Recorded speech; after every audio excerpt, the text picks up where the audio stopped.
నేను చాలా సార్లు చూశాను, కానీ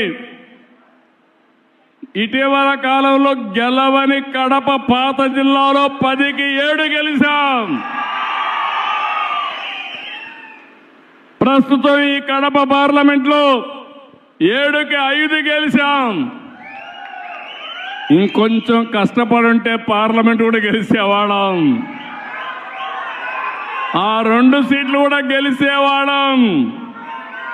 ఇప్పుడు చెప్తున్నా మీ అందరికీ, 5 ఏళ్ళలో ఏం జరిగిందో చూశారు. ఈ 5 ఏళ్ళలో మీ జీవితాల్లో ఏ విధంగా వెలుగులు వస్తాయో మీరే చూడబోతున్నారు.